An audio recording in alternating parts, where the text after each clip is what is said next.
আসসালামু আলাইকুম। আমার ইউকেতে ডিপেন্ডেন্ট ভিসায় আসায় আমার ফাইনাল ইন্টারভিউ হয় নাই। এখন আমি কি স্কিল ওয়ার্কারে সুইচ করতে পারবো? এর আরেকটা প্রশ্ন আছে, উনি অ্যাসাইলাম করেছেন। ইনি ২ টা প্রশ্ন করেছেন প্রবীণ চৌধুরী যে, আমি ইউকেতে ডিপেন্ডেন্ট ভিসায় আসি, তারপরে আবার অ্যাসাইলাম করেছে উনি। অ্যাসাইলাম করার পর এখন ডিপেন্ডেন্ট ভিসায় যেতে পারবেন কি না? এখন এটার ক্ষেত্রে হচ্ছে পারবেন না। এটা অনেক জায়গায় দেখলাম বলতেছে পারবেন। কেন পারবেন না?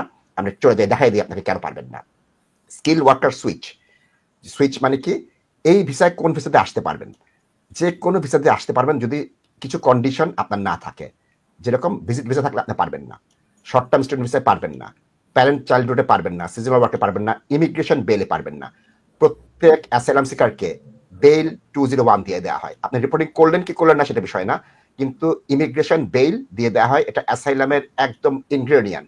বলবেন না আমি তো রিপোর্টিং করি নাই, রিপোর্টিং এর সাথে ইমিগ্রেশন বেইল নাই, কোনো সম্পর্ক নেই। সুতরাং যিনি অ্যাসাইলাম অ্যাপ্লিকেশন করবেন ম্যান্ডেটরি ভাবে তাকে বেল 201 দেওয়া হবে।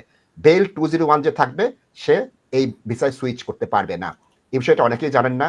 এটা দেওয়ার পর রিফিউজ হচ্ছে। হ্যাঁ, আমি বহু অ্যাপ্লাই করছি অ্যাসাইলাম সহ, দিয়ে দিয়েছে, তখন দেখেনি, কিন্তু এখন দেখতেছে। যেরকম কি ইউরোপিয়ান ইউনিয়নের যারা ডিপেন্ডেন্ট ছিলেন তারা যদি বাংলাদেশি পাসপোর্ট আসে তখন তাদের ডিপেন্ডেন্ট আনতে পারে না।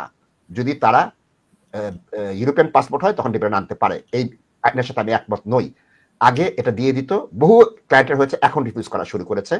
সুতরাং যারা অ্যাসাইলাম করেছেন তারা ভিসা সুইচের আন্ডারে যখন অ্যাসাইলামে ইমিগ্রেশন বেইলে থাকবেন আপনি করতে পারবেন না। এটা mandatory condition, you can not. এটার কোনো ইফ বাট নেই। তাজ ভাই প্লিজ।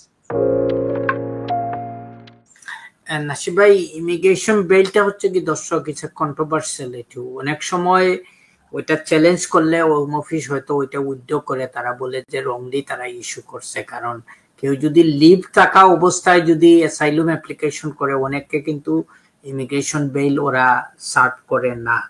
এখন প্রশ্নটা হচ্ছে কি, আমি lemme just share a recent refusal, যে উনাদের ওইটা রিভিউতে গিয়ে হোম অফিস কি করছে, ওরা বলছে ঠিক আছে তোমার লিভ ছিল ইনিশিয়ালি, আমরা তোমার বেল ইমিগ্রেশন বেল উইথড্র করলাম, কিন্তু পরবর্তীতে ওরা কি করছে, আরেকটা ভুল ওরা করছিল এবং এটা রিভিউতে গিয়ে পিক আপ করে ফেলছে। তখন বলছে তুমি তো স্টুডেন্ট হিসাবে আসছিলে, তুমি তোমার স্টাডি কমপ্লিট করো নাই, যার কারণে তোমারে আমরা ওয়ার্ক পারমিটে সুইচ করতে দিব না। সো দর্শক, এই জিনিসগুলা আপনারা খেয়াল করতে হবে এবং আমি বিনয়ের সাথে আপনাদের রিকোয়েস্ট করতেছি, আপনারা ওয়ার্ক পারমিটের মতো জিনিসের কোনো কমিটমেন্টে যাওয়ার আগে, বা ওইটা কেয়ার ভিসা হোক বা নার্সিং অ্যাসিস্ট্যান্ট হোক, যাওয়ার আগে please consult A legal representative. আমার ইমিগ্রেশনের এই হচ্ছে সিচুয়েশন এবং এই সিচুয়েশনে আমি যেতে পারবো কি না, সুইচিং হবে কি না। আপনারা যখন ডিল করেন তখন দেখবেন অনেক জিনিস আছে, বলা হয় যে তোমার কারণে যদি ভিসা সুইচ না হয় তোমার কোনো টাকা পয়সা কোনো কিছু রিফাউন্ড হবে না। আমি ওপেনলি কথা বলতেছি নাসিদ ভাই, কিন্তু আপনারা 20,000 পাউন্ড, 25,000 পাউন্ড, 15,000 পাউন্ড দিয়ে এইসব এঙ্গেজমেন্টে যান, ক্যাশ পয়সা টেস্কোর কার পার্কে আর বার্গার কিংয়ে আপনারা দেন, কিন্তু আপনারা এই মাত্র অল্প কিছু পয়সা খরচ করে এই জিনিসটা বোঝার চেষ্টা করেন না যে আমি সুইচিং করতে পারবো কি না। যারা এইসব ট্রাপের মধ্যে আপনাদেরকে পালাবে থ্রু এজেন্সি, উনারা তো জানে যে আপনাদের সাথে মিথ্যা কথা বলতে হবে, মিসরিপ্রেজেন্ট করতে হবে, otherwise this people will never agree to this. কিন্তু কেন আপনারা নিজেদের হেল্প করতে পারতেছেন না? তো অনেক ক্ষেত্রে আপনারা যখন এইসব রিফিউজাল গুলা আমার কাছে নিয়ে আসেন, sometimes I get upset and I tell you are the creator of your own problems.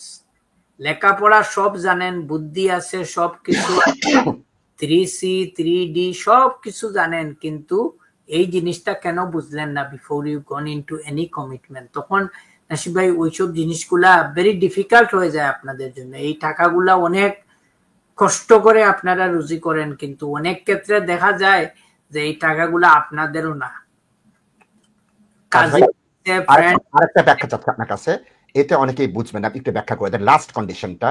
Because you have given permission to stay outside the immigration rules, example কম্পেশনের গ্রাউন্ড, যারা আউটসাইড ইমিগ্রেশন রুল কম্পেশনের ground, তিনিও skill worker আসতে পারবেন, একটু ব্যাখ্যা করবেন তাজ ভাই প্লিজ।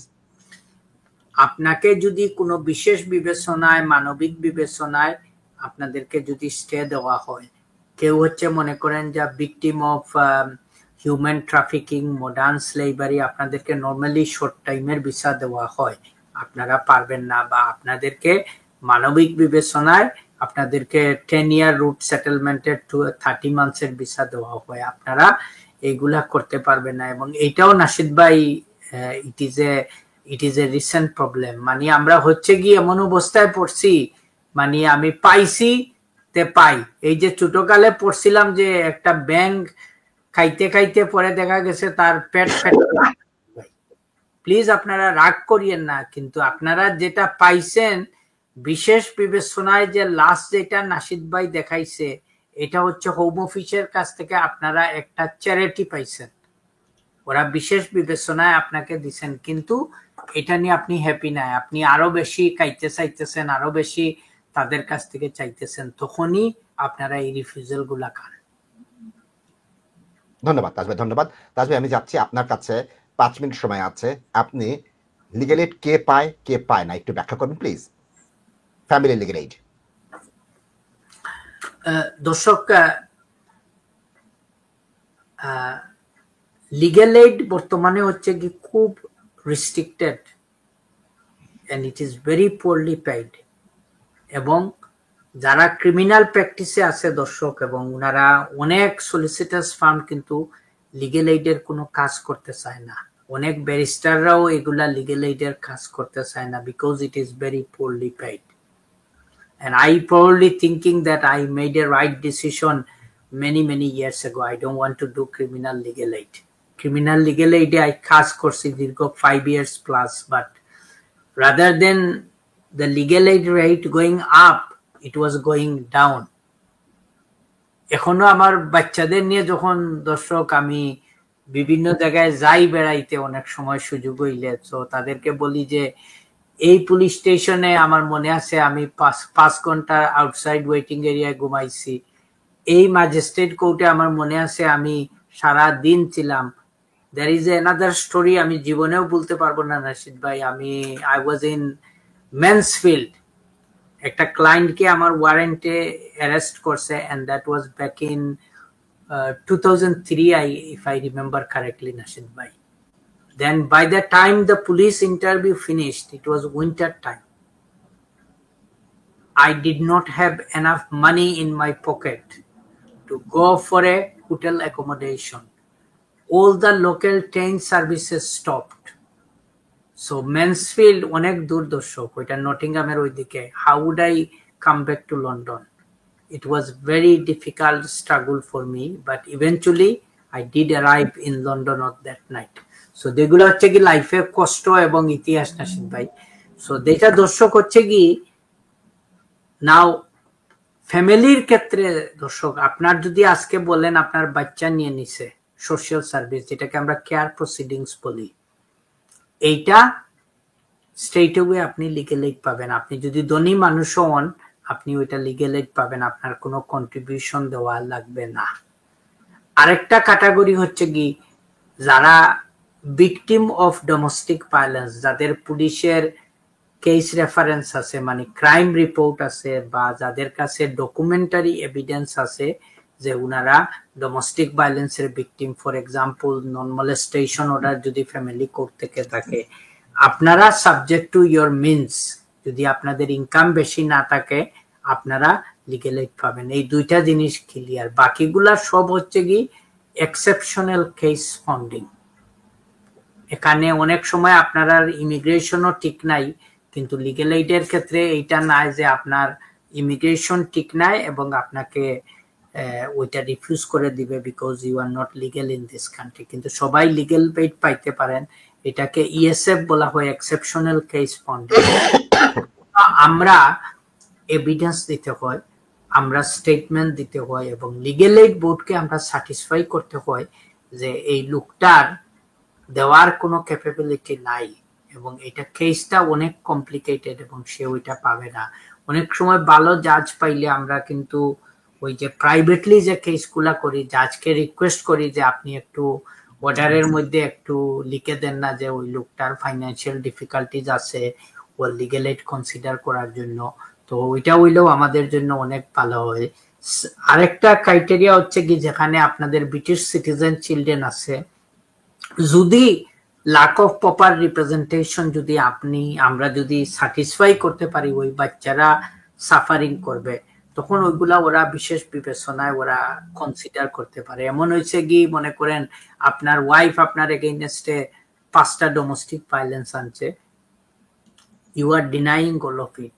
এই ডোমেস্টিক ভায়োলেন্সের কারণে আপনি আপনার 2টা বাচ্চা দেখতে পারতেছেন না, হু আর ব্রিটিশ সিটিজেন, যাদের লাইফে আপনি ছিলেন, তখন আমরা লিগ্যাল এইড বোর্ডকে বলতে পারি যে লোক, যদি আপনারা গ্রান্ট না করেন, আপনার ওয়াইফ একটা আনফাউন্ডেড ক্লেম আনছে এবং ওই লোকটা তার সেলফকে ডিফেন্ড করতে পারবে না, তখন ওরা কনসিডার করে। তারপরে হচ্ছে কি, মনে করেন আপনাদের কেসগুলা যখন ডিসপিউটেড হয়ে কন্টেস্টেড হিয়ারিং এ চলে যায়, fact finding hearing, which is also a very expensive business. আমি এটা ব্রেকের পরে যদি টাইম পারমিট করে, I will explain to you what is fact finding hearing. তো আপনারা এই জিনিসটা খেয়াল রাখতে হবে। সো লেটস জাস্ট কনক্লুড, আপনার কেসের হয়তো প্রাইভেটলি ফাউন্ডেড হয়ে কেস স্টার্ট হয়েছে, মিডলে লিগ্যাল এইড পাইছেন, পরবর্তীতে আবার লিগ্যাল এইড ওরা রিফিউজ করে দিছে, ওরা বলছে যে না, লিগ্যাল এইড তোমারে দিব না, কারণ এই কেসে আর জাস্টিফাইড না, বা আপনার হয়তো ইনকাম বদলিছে। কারণ অনেক সময় আপনাদেরকে বলা হয় যে তুমি লিগ্যাল এইড আমরা দিব, কিন্তু তুমি মান্থলি আমাদেরকে 40 পাউন্ড 50 পাউন্ড একটা কন্ট্রিবিউশন করতে হবে, because you have a disposable income. তখন এই টাকাটা আপনারা আমাদেরকে দেন না, এটা দেন লিগ্যাল এইড বোর্ডকে, ওরা ওইটা অ্যাসেস করার জন্য। আরেকটা প্রশ্ন হচ্ছে কি, মনে করেন আপনারা ফাইন্যান্সিয়াল রিলিফ ম্যাটার, সয় সম্পত্তির ব্যাপার, স্টার্ট উইথ, দর্শক এইটার ক্ষেত্রে লিগ্যাল এইড হয় না। আমার অনেক বোনেরা আছেন যারা জামাইরা কোনো কিছু দিতে চায় না সংসার ভাঙ্গার পরে, এবং ওরা ডেসপারেটলি অ্যাটেম্প নেয় যে ওই সয় সম্পত্তি গুলা ডিসপোজ করে দিবে, ভাই বোনদের নামে ট্রান্সফার করে দিবে, ফ্রেন্ডের নামে দিয়ে দিবে। তখন ওই সিস্টারদের প্রশ্ন থাকে যে তাজ ভাই, আমরা এই কেসটা কিভাবে ফান্ডিং করব? To start with, legal aid নাই এইসব ফাইন্যান্সিয়াল রিলিফের ব্যাপারে। সেভ ইন এক্সেপশনাল সিচুয়েশন, অনেক ক্ষেত্রে ওরা লিগ্যাল এইড দেয়, ওরা ছোট্ট করে একটা অ্যামাউন্ট গ্রান্ট করে দিয়ে বলে যে কেসটা তুমি চালাইয়া যাও, এবং আমরা দেখবো ভবিষ্যতে কেসটা রিভিউ করে ওইটা ওয়ারেন্টেড আছে কিনা, তখন ওদেরকে আবার অ্যাপ্লাই করে ওই ফিগারটা বাড়াইয়া আনতে হয়। এবং আপনারা যারা খেয়াল রাখতে হবে, যারা সয় সম্পত্তি ক্লেম করবেন, এবং এন্ড অফ দ্য ডে যদি আপনার ওইটা লিগ্যাল এইডে ফান্ডিং হয়, যেটা অনেক সলিসিটার আপনাদেরকে এক্সপ্লেইন করে না, যে লিগ্যাল এইডে ফান্ডিং হইলে মনে করেন এন্ড অফ দ্য ডে আপনি আপনার হাজবেন্ডের কাছ থেকে 50,000 পাউন্ড রিকভার করলেন, কিন্তু কেসটা যদি লিগ্যাল এইডলি ফান্ডিং থাকে এবং ওখানে যদি আপনার লিগ্যাল এইডের কস্ট 30,000 পাউন্ড দাঁড়ায়, আপনি কিন্তু ওই 50,000 থেকে 30,000 পাউন্ড লিগ্যাল এইড বোর্ডকে দিতে হবে। এটার নাম হচ্ছে কি, ওদের বলা হয় যে স্ট্যাচুটারি একটা ক্লেম থাকে, ওইটা আমরা সলিসিটার আপনাকে দেওয়ার আগে আমরা লিগ্যাল এইড বোর্ডকে এই টাকাটা দিতে হবে, because it's a binding agreement, এবং এটা আমরা আপনাদেরকে কোনো ফেভার দিতে পারবো না। So that comes to one question.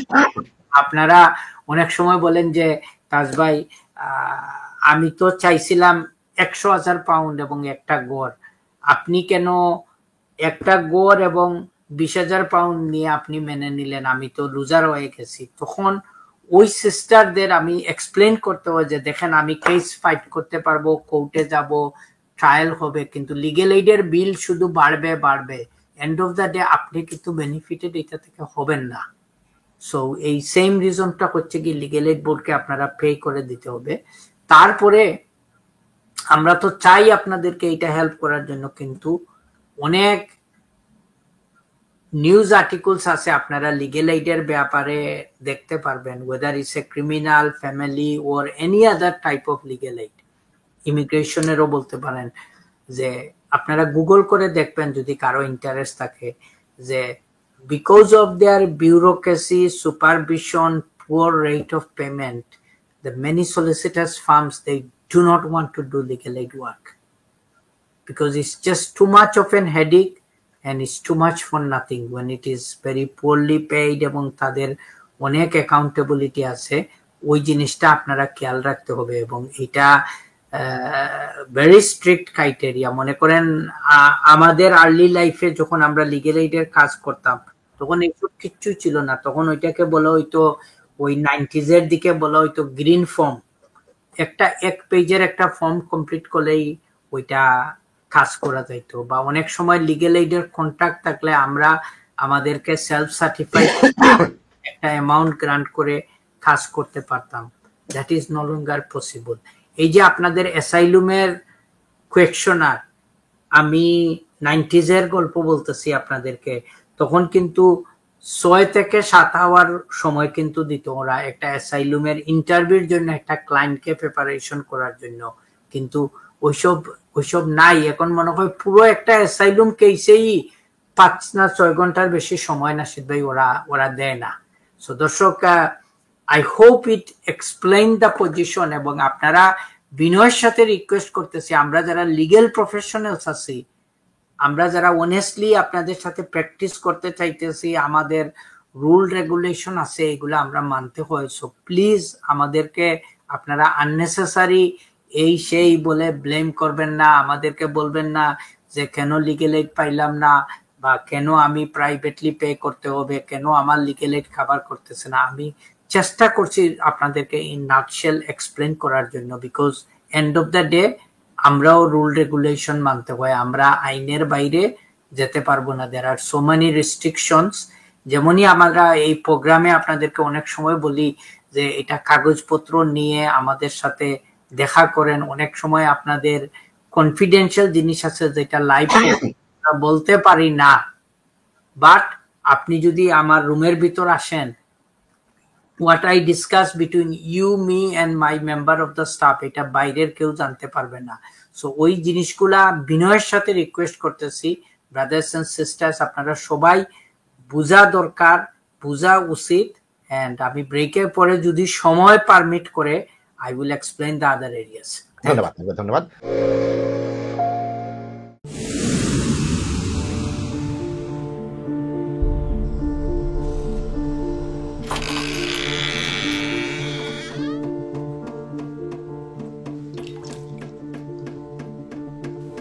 ইংল্যান্ডে আমরা চাইলেও অনেক কিছু করতে পারি না, অনেক ঝামেলা।